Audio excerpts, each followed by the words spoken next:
Énergie 12 vous informe que ce programme est déconseillé aux moins de 10 ans. Ce crime a horrifié les États-Unis. Did you and your brother kill your mother and father? Ils se sont présentés comme des victimes. My dad had been molesting me. Mais quelle est la vérité? On pensait qu'Eric était homosexuel. Leur procès très médiatisé a changé à jamais la justice américaine. Eric et Lyle Menendez ont tué leurs parents par cupidité. Derrière la façade du rêve américain, voici l'histoire des frères Menendez dans Crime en haute société.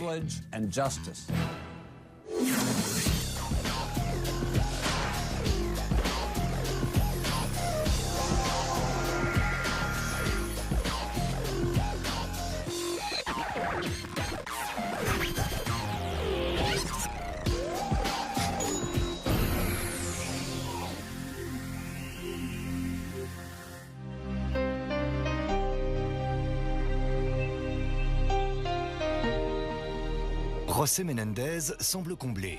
Il a une splendide villa, un emploi prestigieux dans l'industrie du cinéma et une famille parfaite. Ils étaient beaux. Kitty Menendez avait gagné des concours de beauté. José Menendez était un Cubain sexy et leurs deux fils avaient hérité de leur physique. Ils avaient de l'argent, du pouvoir, une belle maison et un avenir prometteur. Mais le soir du 20 août 1989, tous les succès de José Menendez vont s'achever dans une fin brutale et soudaine. À 22 h, José et Kitty s'installent devant leur télé avec un bol de glace quand leurs deux fils font irruption dans la pièce. Lyle et Eric leur tirent 13 fois dessus avec une arme à feu. 1h30 plus tard, les deux jeunes hommes retournent chez eux au 722 North Elm Drive et appellent la police pour dire que leurs parents ont été assassinés. La scène du crime a choqué même les policiers les plus aguerris. On aurait dit un champ de bataille. C'est une des pires scènes de crime que j'ai jamais vues.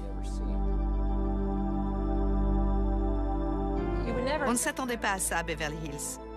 Ça n'arrive jamais. Il y a un crime par an là-bas.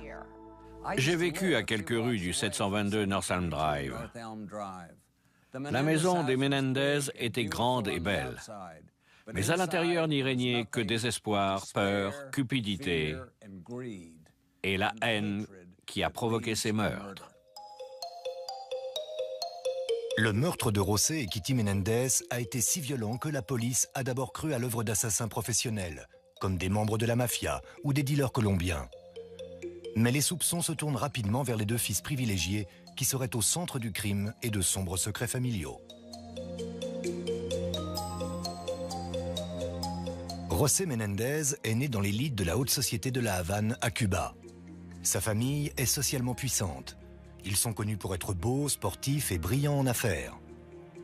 José a toujours pensé qu'être un Menendez était synonyme d'excellence. Ils avaient un besoin d'excellence, de réussite et d'un sens du droit et des privilèges. Bridge destroyed. Mission accomplished. Smoke and mist are welcome cover as Castro... La révolution métamorphose Cuba. José est envoyé chez une tante dans la petite ville d'Hazelton, en Pennsylvanie. Il est arrivé à l'âge de 15 ans. C'était un immigrant. Il avait envie de réussir. Le jeune José est résolu à récupérer ce qu'il a perdu. Excellent nageur au lycée, il entre à l'université de l'Illinois du Sud grâce à une bourse sportive. C'est là qu'il rencontre la jolie et tranquille Marie-Louise Anderson, surnommée Kitty. Élève brillante et gagnante de concours de beauté, elle est exactement ce que José recherche. En 1963, il se marie et déménage à New York pour fonder une famille. Leur premier enfant, Joseph Lyle, naît en 1968. 3 ans plus tard, naîtra Eric Galen. Kitty est mère au foyer, José se consacre entièrement à son travail. José était ambitieux. Il savait ce qu'il voulait et faisait tout pour l'avoir. Il était brillant. José réussit très vite dans le monde de l'entreprise. En 1973, il est directeur financier d'une grande société. Il est intelligent, travailleur et offensif. So we think 1989 will be a tremendous year on a pro forma basis. I think we will be very happy with the growth of the company. Il se pensait plus intelligent que la plupart de ses collègues. Ça ne le dérangeait pas de critiquer ses employés en public. Il était très exigeant. Grâce à son caractère de battant, à 41 ans, il est directeur général de RCA Records. La famille Menendez déménage à Princeton, dans le New Jersey, dans une propriété avec son propre court de tennis.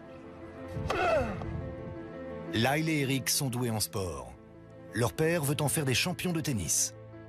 Il les inscrit dans une école privée très sélecte de Princeton.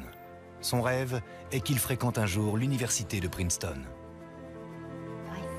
Pour José, l'université de Princeton était synonyme de la haute société blanche et protestante et représentait donc son plus grand rêve. Mais Lyle et Eric ne sont pas de bons élèves. Ils ne semblent pas avoir l'ambition de leur père. Lyle est timide et a du mal à se faire des amis. Eric, au contraire, passe plus de temps avec ses amis qu'à étudier. Mais José n'imagine pas que ses fils ne puissent pas suivre ses traces. Rien n'était assez bien pour José Menendez. Il voulait que ses fils soient comme des trophées pour lui, qu'ils soient les meilleurs dans tout, et il ferait tout pour atteindre ce but. José les interroge souvent sur ce qu'ils ont appris à l'école. Il organise des sortes de contrôles qui, parfois, se terminent mal. Il s'asseyait à quelques centimètres d'eux. Quand ils ne savaient pas répondre ou qu'ils se trompaient, il les secouait, leur criait dessus ou les giflait. Ils avaient très peur de lui. Beaucoup de gens qui l'ont connu m'ont dit qu'il était la personne la plus antipathique au monde et qu'il était violent. Ces gens pensent qu'il a élevé des enfants capables de tuer. Que peut-on dire de plus sur lui? Sa femme était une victime. Il a eu une maîtresse pendant des années. Kitty s'en doutait. Elle en souffrait tellement qu'elle allait voir un psychologue. Elle était très déprimée. Elle avait des tendances suicidaires, elle prenait des médicaments. Être la femme de ce monstre l'empêchait de remplir son rôle de mère. Mais vue de l'extérieur, la famille Menendez a l'air heureuse et abonnée à la réussite. Quand Lyle est admis à l'université de Princeton, tout semble possible. José espère créer une dynastie. Ses fils hériteraient de son argent et de son succès. Il voulait que Lyle soit son double. Il allait être l'héritier, celui qui allait perpétuer la tradition. Il allait être le prochain Menendez. José continue son ascension professionnelle. Il devient PDG de Live Entertainment, une société de production de films basée à Los Angeles. Il est payé $1 million par an, mais doit déménager dans la banlieue de Los Angeles. À Hollywood, José se vante d'avoir un fils à Princeton. Mais quelques mois plus tard, Lyle est exclu temporairement pour avoir triché. Il rentre alors à Los Angeles, mais les problèmes ne sont pas terminés. Avec son frère, il a un nouveau jeu. Il cambriole 2 maisons voisines.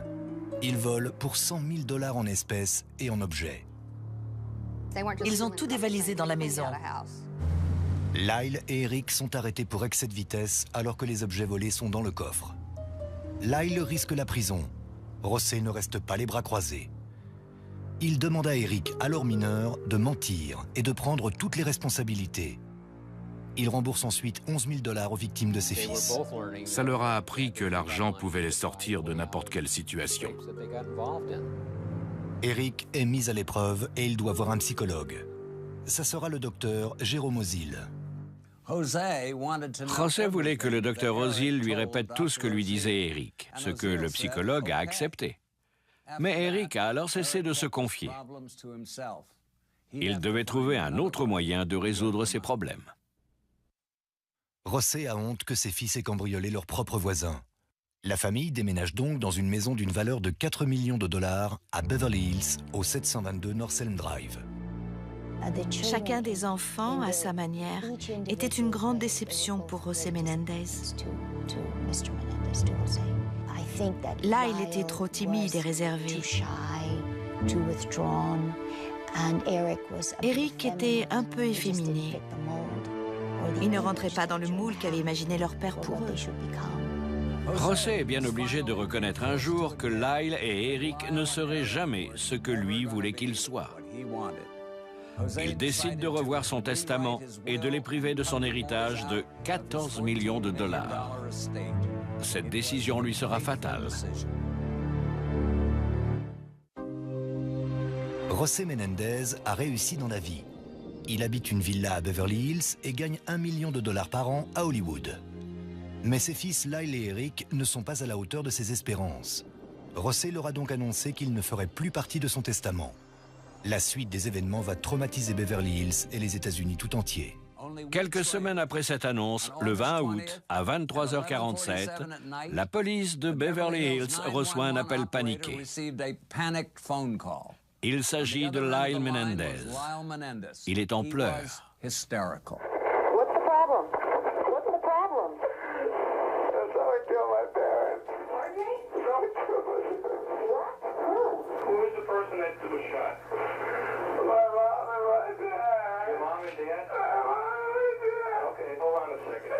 Quelques minutes après, Lyle et Eric appellent aussi leur entraîneur de tennis, Mark Effernan.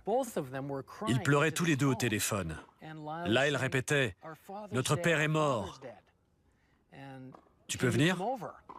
Quand Mark Effernan arrive, la police est déjà sur les lieux. Lyle parlait à un policier sur le trottoir et Eric était prostré dans une position fétale au milieu de la rue. Les Zoller, policier de Beverly Hills, est sur place ce soir-là. Quand je suis entré dans le salon, la télé était allumée. Il y avait du sang et des morceaux de corps partout. Lyle et Eric sont emmenés au poste de police pour être interrogés. Ils ont l'air bouleversés et inconsolables. Les pleurs des deux garçons semblaient tellement légitimes et sincères que les enquêteurs n'ont d'abord pas douté de leur franchise.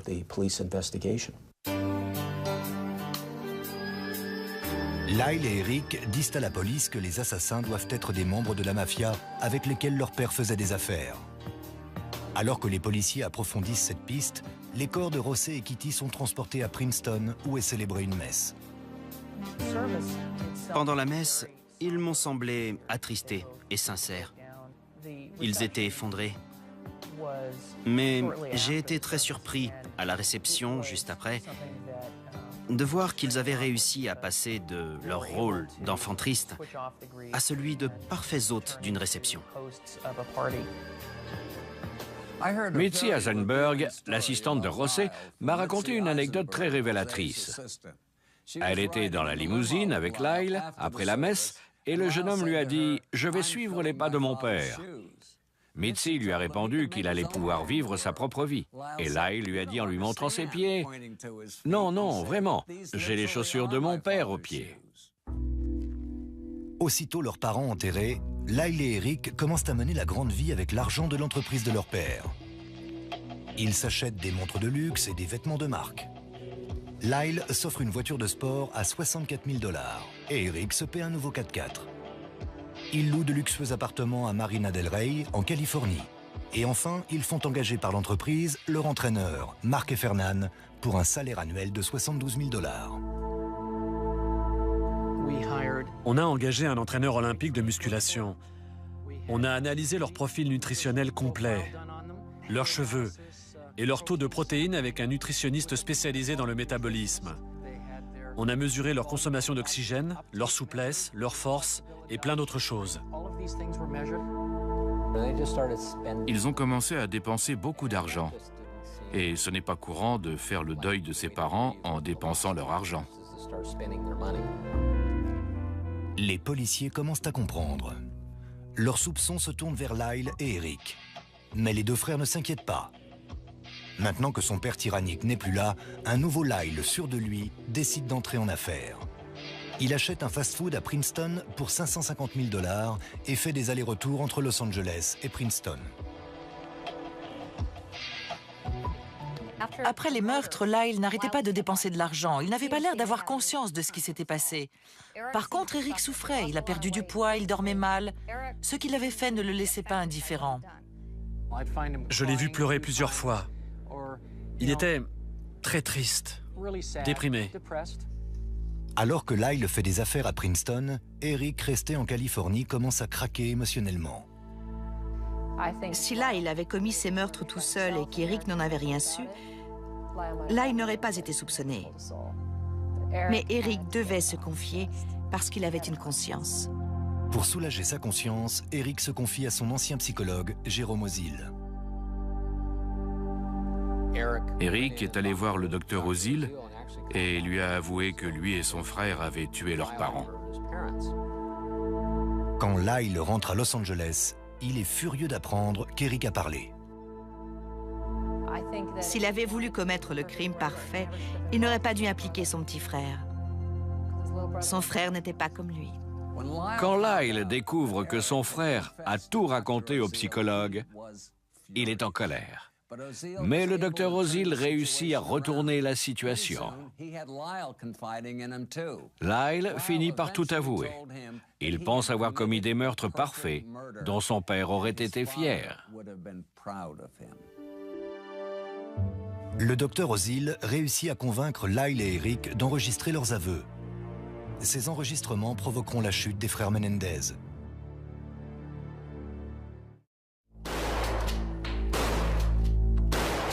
Lyle et Eric Menendez pensaient avoir commis le crime parfait en tuant leurs parents. Mais au bout de quelques mois, les jeunes hommes avouent tout au psychologue Jérôme Ozil. À quoi sert un crime parfait si on ne peut pas s'en vanter? Mais dès qu'on en parle, il n'est plus parfait. Le docteur Ozil parle des enregistrements aux enquêteurs et les leur confie. À l'écoute des cassettes, la police n'a aucun doute sur l'identité des meurtriers de Rossé et Kitty. Le 8 mars 1990, des mandats d'arrêt sont lancés contre Lyle et Eric. Lyle est arrêté près de la villa de ses parents à Beverly Hills. Eric participe alors à un tournoi de tennis en Israël, accompagné de son entraîneur. L'avocat de Lyle nous a appelés à 6 h du matin pour nous dire de rentrer immédiatement. Mais Eric et Mark Heffernan ne rentrent pas directement et préfèrent passer par Londres. On est resté quelques jours et j'ai essayé de le tranquilliser sur la prison qui l'attendait. On a beaucoup marché, on a visité la ville, on a mangé dans de bons restaurants. J'ai entendu dire que Eric n'allait pas bien du tout, qu'il pleurait, qu'il était hors de contrôle. Mark Heffernan lui disait « Ne t'inquiète pas, cette histoire va être éclaircie, tu ne resteras pas longtemps en prison ». Ça a tranquillisé Eric. Il devait vouloir y croire. 3 jours plus tard, Eric rentre à Los Angeles. Il est arrêté à l'aéroport pour meurtre avec préméditation. Les deux frères doivent maintenant faire le choix le plus important de leur vie, leurs avocats. Jill Lansing accepte de représenter Lyle. La famille Menendez veut que Leslie Abramson défende Eric. Leslie Abramson leur a dit qu'elle acceptait de le défendre si elle était immédiatement payée $1 million en espèces. Carlos Baralt, le beau-frère de Rossé, lui a dit qu'il n'avait pas cette somme. Elle lui a répondu « Vous avez intérêt à la trouver si vous ne voulez pas que les gamins soient foutus. » Le 26 mars 1990, les frères Menendez entrent au tribunal pour répondre de l'accusation de meurtre avec préméditation.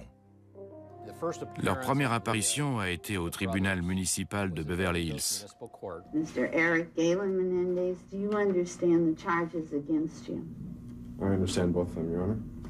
Thank you. Mr. Joseph Lyle Menendez, do you understand the charges against you? Yes. Ils prenaient ça à la rigolade. Pendant 3 ans, alors que Lyle et Eric sont en prison, leurs avocats tentent de faire invalider les enregistrements comme preuve. Lorsque les cassettes sont déclarées recevables, la défense plaide alors la culpabilité. Lyle et Eric reconnaissent désormais avoir tué leurs parents, mais ils déclarent l'avoir fait en état de légitime défense.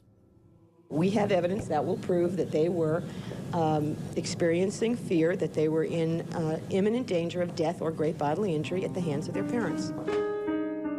Leslie Abramson déclare que Kitty et Rossé abusaient de Lyle et Eric depuis des années, aussi bien émotionnellement que physiquement et sexuellement. Face à Leslie se trouve une jeune procureure coriace, Pamela Bozanic.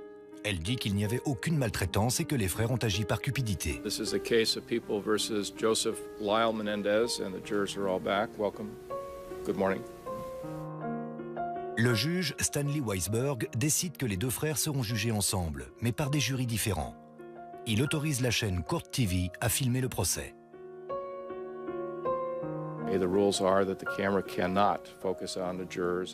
Un jour, quand on est arrivé, il y avait cette caméra. Ça change tout. Ils ont mélangé la justice et Hollywood et le show business. Et ce n'est pas une bonne idée. Le premier jour du procès a attiré un nombre vertigineux de curieux de toutes sortes qui envahissaient le tribunal de Van Nuys. Les filles faisaient la queue dès 4 heures du matin, comme si Lyle et Eric étaient des stars. Tout le monde s'arrachait les places. 10 chaises seulement étaient réservées à la presse. J'en avais une. À l'intérieur, l'ambiance était tendue et électrique, alors que nous attendions l'entrée des frères. J'ai tout de suite remarqué qu'ils étaient pâles. J'avais du mal à y croire. Leurs joues étaient creusées, ils avaient mauvaise mine. Ils portaient des pulls aux couleurs sobres pour avoir l'air de fils de bonne famille, ce qui n'arrangeait rien. Un jeune en pull est censé être plus sympathique qu'un adulte en costume. All right, then, I'll now turn to the lawyers and they may make their opening statements. We will prove to you that Lyle Menendez planned this murder and then set off to spend the money which he had acquired through the killings of his parents. Après ma déclaration préliminaire, je suis allée vomir aux toilettes. La pression était trop forte. Les preuves présentées par Pamela Bozanic font froid dans le dos. Les frères ont d'abord tué leur père avant de s'en prendre à leur mère. Ça a dû être horrible pour la mère parce qu'elle savait que ses enfants allaient la tuer. Rosé ne le savait pas, ils l'ont tuée dans son sommeil. Mais Kitty a essayé de fuir. Pamela Bozanic dit au juré que les munitions s'étaient épuisées alors que Kitty était vivante et bougeait encore. Lyle et Eric sont alors allés chercher des munitions dans leur voiture. Ils sont revenus près de leur mère et l'ont achevée. Elle a montré au jury une image choquante, une photo de Kitty défigurée. Cette photo d'elle, avec un œil bleu qui regarde l'appareil et l'autre qui a disparu, c'est l'image la plus horrible que j'ai jamais vue. On voit presque le reflet de ses fils dans l'œil qui lui reste. L'un de ses témoins clés est Craig Signorelli, le meilleur ami d'Eric. Craig et Eric avaient écrit un scénario intitulé Friends, racontant l'histoire d'un enfant qui tue ses parents pour de l'argent. Kid looks at his inheritance, opens up a will, sees his inheritance, and sees that he stands to gain $187 million, goes upstairs and kills his parents. Mais pire encore, Craig dit qu'Eric lui a avoué les meurtres. Eric said he looked in and saw his parents sitting on the couch, and Lyle swung the door open and shot his father, and looked at Eric and said, "Shoot, Mom," and Eric said he shot his mom as she was standing up and yelling. La salle d'audience est sous le choc. Leslie Abramson en voulait beaucoup à Craig Signorelli pour cette trahison. Ce jour-là, j'ai déjeuné avec lui et il m'a raconté que le matin, Leslie s'était jetée sur lui dans le couloir, l'avait regardé droit dans les yeux et l'avait insulté. Pendant le contre-interrogatoire, elle n'a pas été tendre avec lui. Mrs. Signorelli, that you're no wallflower either. Is that right? No. In fact, you got dressed up today to be on camera, didn't you? No, I got dressed up because... I'm sorry. Can I answer that? Yeah, objection's overruled. Thank you. I got dressed up because I'm in a courtroom and this is my future. Didn't you guys play mind games with each other all the time? Yes. It was an aspect of your friendship, wasn't it? That's why I said it could have happened to the police. Because I wasn't sure at the time if what he was telling me the truth, and I did not want to be the one to turn him in. So you didn't know if he was playing a mind game or not? That's correct. Leslie Abramson a affaibli le témoin clé de l'accusation. Ensuite, elle interrogera Lyle et Eric. Leur témoignage va bouleverser le tribunal. Début août 1993, le procès de Lyle et Eric Menendez a commencé depuis 2 semaines. Un autre témoin clé de la procureure Bozanic, le docteur Jérôme Ozil, le psychologue qui a enregistré les 2 frères, va maintenant témoigner. Dr. L. Jerome Oziel. Pamela Bozanic pense que ce témoignage va prouver que le meurtre a été consciencieusement préparé.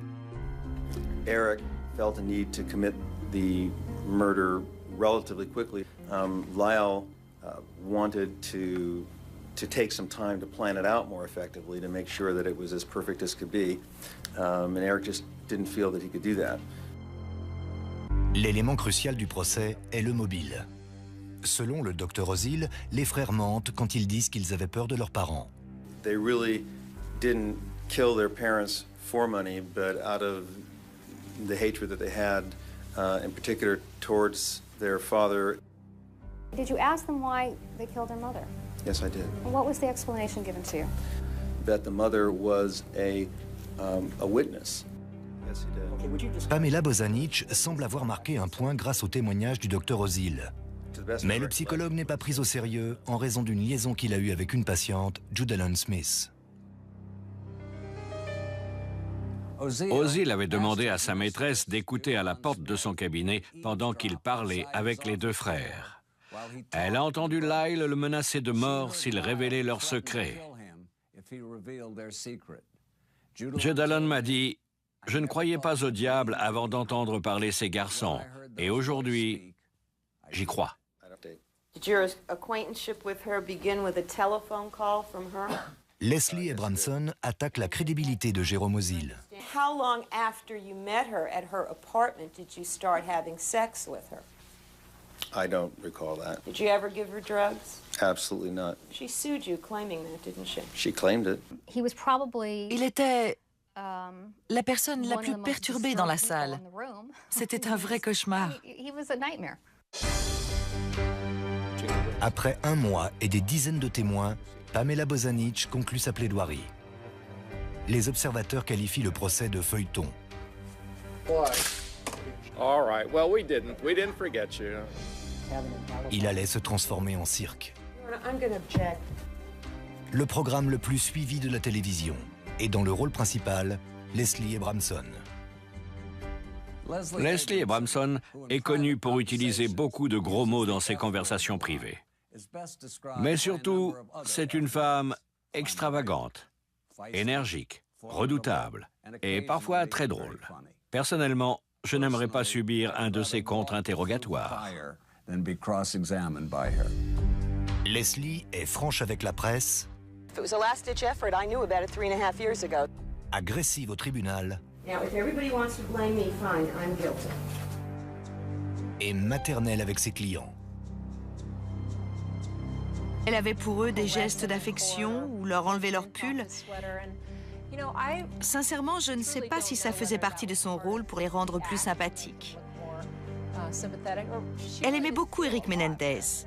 Elle l'adorait. Elle était amie avec le diable. On se posait toujours la même question avec l'autre procureur et l'officier de police judiciaire. C'était « Tu arrives au tribunal, tu as un pistolet et 2 balles, tu tires sur qui ?» Les deux autres auraient tiré sur Eric et Lyle. Moi, j'aurais tiré les 2 balles sur Leslie pour être sûre de la tuer. Leslie Abramson commence sa plaidoirie en présentant une armée d'enseignants, d'amis et de membres de la famille qui témoignent que José et Kitty étaient de mauvais parents. José stood up, grabbed him. Say Eric very strongly and You could hear the you can hear the bell. And would you see bruises on Yes. the boys after that? Above their thigh area for where a belt would be hit. Mais Leslie sait que la maltraitance physique ne justifie pas un meurtre. Elle doit prouver que Lyle et Eric ont agi en état de légitime défense. Lyle vient à la barre pour sa propre défense. Joseph Lyle Menendez, M-E-N-E-N-D-E-Z. Ça a été le moment le plus spectaculaire du procès quand Lyle est venu à la barre. Tout le monde attendait son témoignage. Qu'allait-il dire? Qui était-il? Between the ages of 6 and 8, did your father have sexual contact with you? Yes. He raped me. Did you cry? Yes. Did you bleed? Yes. Were you scared? Very. Pendant le témoignage de Lyle, on aurait entendu une mouche voler. Il était bouleversé. Même moi, j'avais les larmes aux yeux et la gorge serrée, comme toutes les autres personnes présentes. Mais plus tard, quand j'ai visionné ce passage à la télé, j'ai compris que c'était du cinéma. Lyle et son frère étaient des menteurs professionnels. I just told him, I don't. Les huissiers les ont vus se féliciter après, du genre « on s'est bien débrouillé aujourd'hui ». Le témoignage de Lyle change le ton du procès. Le jury semble le croire. Pamela Bozanic est impuissante. Ce sera ensuite au tour d'Eric. Son témoignage rempli de détails crus sur des abus sexuels sera encore plus bouleversant. Le procès de Lyle et Eric Menendez dure maintenant depuis plus d'1 mois. Des millions de téléspectateurs ont suivi le témoignage de Lyle sur les abus sexuels de son père. Et ces millions de gens ont compati. La tâche de la procureure Pamela Bozanic est de plus en plus ardue. À la barre, Lyle raconte que 5 jours avant le meurtre, il s'est disputé avec sa mère. And she reached and she grabbed my hairpiece. And she just ripped it off. D'après Lyle, Eric ne savait pas qu'il portait une perruque. J'en ai vu des perruques. J'ai habité à Beverly Hills. Et je dois dire que celle de Lyle était un chef-d'œuvre. Je ne me doutais pas qu'elle en portait une. Mais je suis sûr qu'Eric le savait. Ils étaient très proches, ils faisaient tout ensemble. Et Eric n'aurait pas su pour la perruque? Franchement, ne nous prenez pas pour des idiots. Lyle dit à Eric qu'il se sentait humilié depuis que son secret avait été révélé. Alors Eric lui a avoué son propre secret humiliant, Rossé l'abusait toujours sexuellement. Lyle prétend qu'il avait dit à Rossé d'arrêter d'abuser de son frère s'il ne voulait pas qu'il en parle à la police et à leur famille. La réponse de son père lui aurait fait froid dans le dos. He said, "We all make choices in life, son. Eric made his, and you've made yours." Le témoignage de Lyle a changé l'ambiance du procès. C'est maintenant à Eric de témoigner. Eric Galen Menendez, M-E-N-E-N-D-E-Z. En réponse aux questions bienveillantes de Leslie Abramson, Eric décrit des abus sexuels graves qui durent depuis longtemps. How long did that go on? 12 years. How did you feel at 18 about the fact that your father was having sex with you? I hated it. I hated it. I hated it. Les détails donnés par Eric bouleversent la salle d'audience. And did you come over the years to give those different kinds of sexual incidents names? Yes. And would you tell us what were the names that you gave for those different types of incidents? Knees. Nice sex. Nice sex. Rough sex. Rough sex. Just sex. Call that sex. Yes. On pensait qu'Eric était homosexuel. On en avait des preuves physiques. Et on voulait absolument en parler. Parce que ça pouvait expliquer la colère de José et pourquoi Eric pouvait parler aussi bien de l'homosexualité. L'accusation soutient que l'homosexualité d'Eric expliquerait le crime. Rossé l'aurait découvert et Eric aurait craint de perdre son héritage. J'ai d'abord pensé que Lyle, étant l'aîné et ayant été élevé dans l'idée de devenir le chef de famille, il était le cerveau du meurtre. Mais après les avoir interrogés tous les deux, j'ai compris que c'était en fait Eric le cerveau. Il était plus intelligent que Lyle. C'est lui qui avait échafaudé le plan. John Neil Briere, B as in boy, R. Afin de convaincre le jury que Lyle et Eric avaient dit la vérité sur les abus sexuels, leurs avocats appellent de nombreux experts à témoigner. Les experts appelés pour ce procès étaient connus à travers tout le pays. Ils étaient reconnus dans le monde psychiatrique. This is our secret. It was the enmeshed incest family secret. Les témoignages des experts servaient complètement les accusés. Mais bon, ils étaient payés pour ça. L'accusation n'a pas appelé d'experts en abus sexuels à la barre, faute de moyens. On m'a demandé de ne rien dépenser parce qu'on n'avait pas d'argent. Par contre, la défense en avait pour présenter des pièces à conviction et des experts. On était assez impuissants. Ce qui avait commencé comme le procès de deux frères ayant assassiné leurs parents devient un débat national pour savoir si José Menendez les avait violés ou non. L'accusation était surprise par l'efficacité de la défense. L'accusation pensait qu'elle n'avait aucune chance, et elle ne s'est donc pas battue, ce qui était une erreur. En novembre, je me suis dit que les jurés allaient les croire et qu'on était en train de perdre. On voyait bien qu'ils doutaient. À la fin du procès, beaucoup de gens qualifient la défense de Leslie Abramson de révolutionnaire. C'est maintenant aux jurés de décider. Ladies and gentlemen of the jury, you have heard all of the evidence and the arguments of the attorneys. Après 16 jours de délibération, le jury d'Eric Menendez revient sans s'être mis d'accord. Do you view this as at least a partial victory, despite not knowing everything about the deadlock? I have very high standards of what's victory. So I don't view a hung jury as a victory, no. It's not a loss, but it's not a win. I mean, you're still in square one, running around in circles. 12 jours plus tard, les jurés de Lyle n'ont pas non plus réussi à se mettre d'accord. Les frères Menendez allaient apparemment s'en sortir sans condamnation.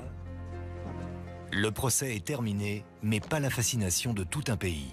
Les médias sont envahis de personnalités louant ou condamnant Leslie Abramson et ce qui est désormais surnommé l'excuse de l'abus sexuel. How do I feel? I feel better, thank you. Much less stressed. Dans le monde des médias, on ne voyait et on n'entendait plus que Leslie Abramson, qui poursuivait son chemin vers la gloire et la reconnaissance nationale. Elle était partout.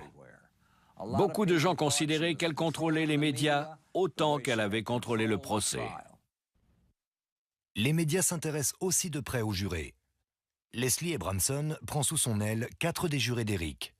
Elle les fait passer dans différentes émissions de télévision et les fait rencontrer Eric en prison. Après le procès, elle a invité à dîner chez elle toutes les femmes du jury qui l'avaient soutenue.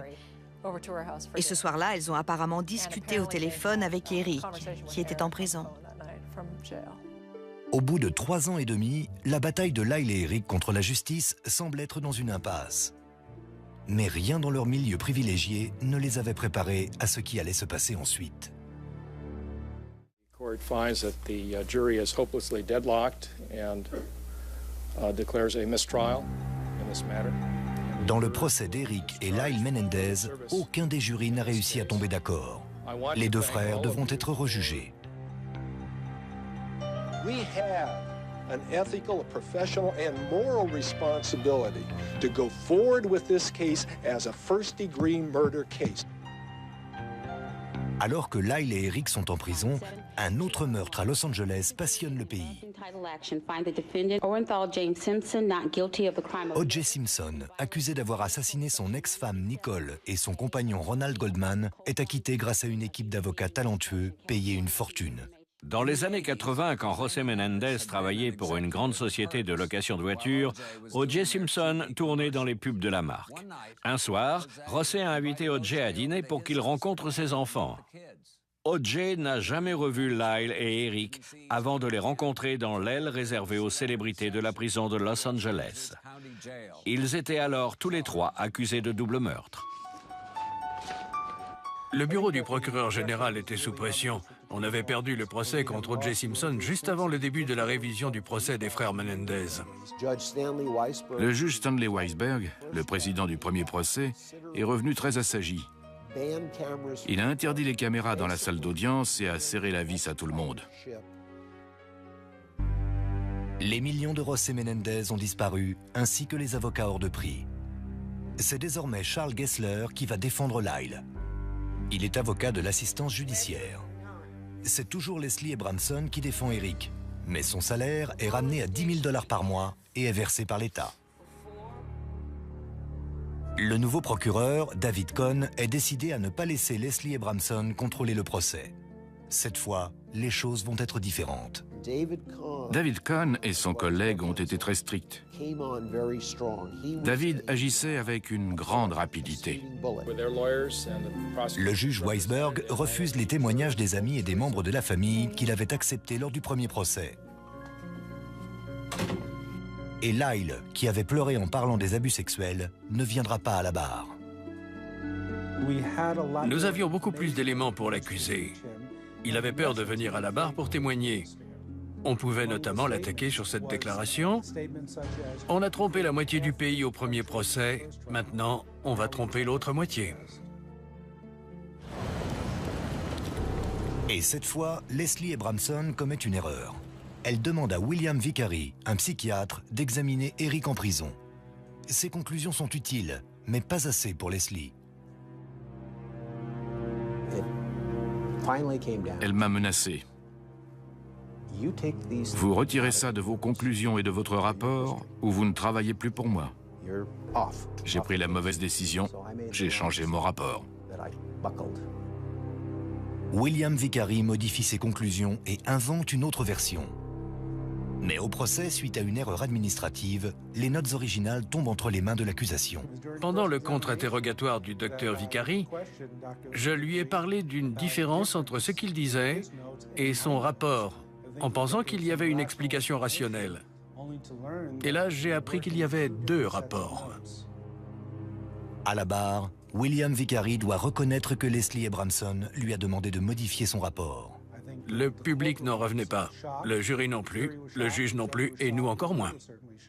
Ça a tellement ébranlé la crédibilité de Leslie Abramson qu'elle n'a pas pu faire sa plaidoirie finale. La meilleure arme des deux frères, leur impitoyable avocate, a été mise à terre. En 1996, près de 7 ans après avoir tué leurs parents, Lyle et Eric sont reconnus coupables de meurtre avec préméditation et sont condamnés à la prison à perpétuité sans possibilité de libération conditionnelle. Lyle et Eric ne sont pas envoyés dans la même prison. Ils continuent de recevoir des centaines de lettres de femmes qui ont de la peine pour eux car ils ont été violés. Moins d'1 an après sa condamnation, Lyle épouse Anna Erickson, une de ces femmes qui lui écrivent. Mais le mariage sera de courte durée. J'ai entendu dire qu'ils ont divorcé parce qu'il la trompait avec une autre correspondante à qui il écrivait aussi des lettres d'amour. Les gardiens ont envoyé les lettres de cette femme à Anna, qui a demandé le divorce. Les deux frères n'ont plus aucun contact. Lyle serait amer. Le docteur Vicary a toujours cru qu'Eric avait été violé. Il lui rend visite en prison 2 fois par an. Il m'a dit qu'il ne s'était jamais senti aussi bien depuis des années parce que c'était la première fois de sa vie qu'il n'avait pas peur que quelqu'un entre dans sa chambre en pleine nuit pour le frapper et le violer. D'après le psychiatre, Eric s'est bien adapté à la vie en prison et il va bien. L'incarcération l'a épanoui. En juin 1999, Eric épouse en prison sa correspondante, Tammy Rose Sakoman. C'est un mariage très stable. Cette femme l'aime. Comme elle n'habite pas loin, elle lui rend visite très régulièrement. Eric regrette maintenant son geste. Il m'a dit qu'il avait commis une grave erreur. Quand je lui ai demandé laquelle, il m'a dit « J'aurais dû me suicider, pas tuer mes parents. » On ne serait pas en train de parler de José Menendez s'il était encore en vie. Ça a été son ultime récompense pour avoir tout réussi, tout possédé et fait tout ce qui lui plaisait. Le roi a été tué par le prince, par les 2 princes. On pense que si on possédait tout ce que la famille Menendez possédait, on serait heureux. Mais à mon avis, tout ce qu'on peut voir à Beverly Hills n'est pas aussi beau et parfait que ce qu'on pense. Lyle et Eric Menendez n'ont pas eu une enfance heureuse. Mais ils avaient le choix. Ils auraient pu partir. Ils ne l'ont pas fait parce qu'ils ne voulaient pas renoncer à l'argent. Mais ils finiront leur jour en prison. Et c'est tout à fait mérité. Ici Dominique Dunn. Merci de nous avoir suivis.